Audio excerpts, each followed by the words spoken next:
Up next, we have got Real Madrid in the Champions League, and it is going to be the biggest challenge of our season so far. Liverpool's job is to overcome the 5-2 deficit that they got in the first leg of the Champions League at Anfield. And we've got to go away and turn it around against Real Madrid by winning it by 4 goals to go through, or 3 and go through on penalties. And this is certainly not going to be an easy task, as we haven't beat Real Madrid since 2009. It's been a long time. We've played them a fair few times in between then. And it just never has gone our way. Real Madrid always seem to have our number. So how are we going to turn it around is the question. And in this video, I'm going to show you exactly how we can defy the odds and beat Real Madrid and go through to the next round of the Champions League. I'd argue that in this game, the best 2 goalkeepers in the world are on show. And Alisson Becker is, of course, one of them. He is going to be a key part of this victory, as there is definitely going to be a lot of counter-attacks and dominant moments from Real Madrid in this game where we're going to come under a lot of pressure, and we will need our keeper to be on top form to make sure that he doesn't crack. The defensive line is going to be so vital. I mean, it needs to be solid and compact, but provide enough attacking support to make sure that the balls into the box are solid and carry on flowing, and we can overcome that 3-goal deficit. But it also does need to come back and defend, because like I say, Real Madrid are so good on the counter-attack, so it's going to be a very back and forward game, especially for the fullbacks. This is going to be a very big game for Trent Alexander-Arnold on that note particularly. I mean, he has had a bit of an up and down season, and he hasn't really got to the level that he should have.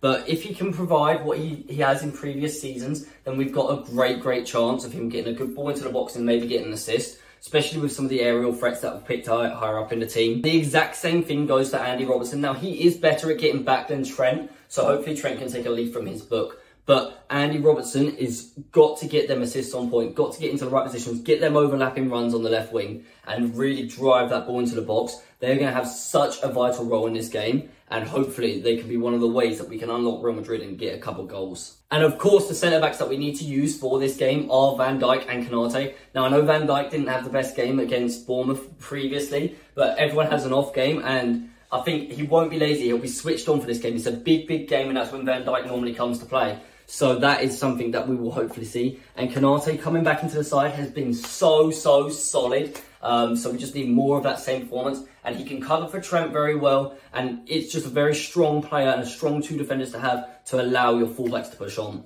The midfield is the most important part of this game, and it is the most important part of most games. I mean, it's where the games are won and lost, really. And for us this season, too many times it's been where they've lost because our midfield hasn't been strong enough. Now, I'm looking at this as a 2-3 or a 5, however you want to look at it. You've got your 2 holding players and then your 3 attacking players in front. And they are what I say. The ones hold and the others attack. Yes, the attackers might have to come back and the holders might have to push forward depending on the situation of the game. But that is how we're going to have to line it up. Against Real Madrid in the first leg, our midfield was shambolic. It was all over the place, and that is where the game went all wrong.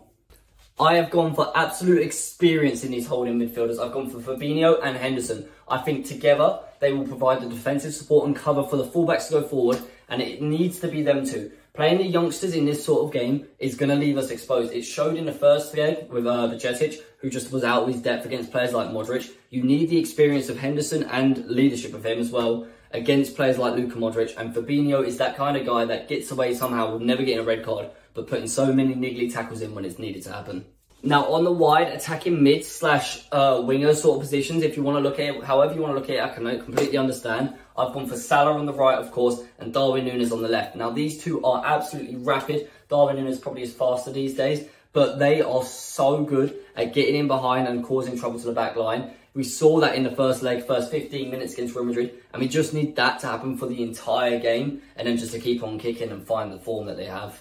Now, this might be the most important position in the entire game, and it is going to be the central attacking mid position. Now, Cody Gakpo has really shined in his first few months at Liverpool, and I've really been impressed with him. I know he had a bit of a rough start where everyone was laughing at him, but what I was seeing in the games was very good, and he was still finding his feet. Now, what I am seeing from him now is a player that wants that ball and can really turn and drive at a team and pick the right pass. He came into that position in the second half against Bournemouth when we played 4 up front, and it did work for the time. It was a much better performance in that second half than the first. We just couldn't really break him down, and the damage was already done from the first half.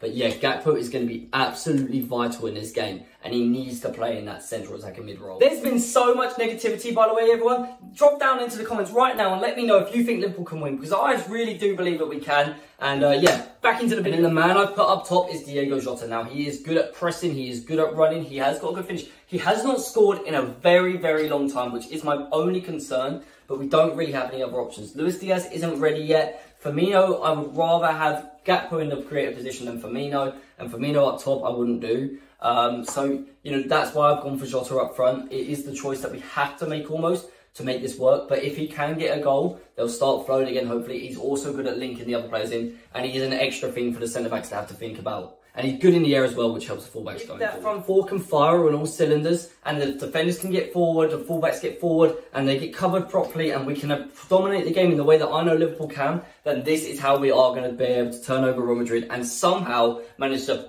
shock the world and turn around that 5-2 loss in the first leg and come back and win and go through to the next round of the Champions League. That's going to do it, guys. I hope you have enjoyed. If you have, please do leave a like down below. Leave a comment if you think that we can go through. I believe that we can. Subscribe if you're new, and I will see you during the match. Of course, we are going to be live for it. We always go live for every single game, and, you know, I'll also see you after the match as well with the reviews. Well, I will be reviewing everyone's 10 out of 10 performances that we have gone through in the Champions League. Peace!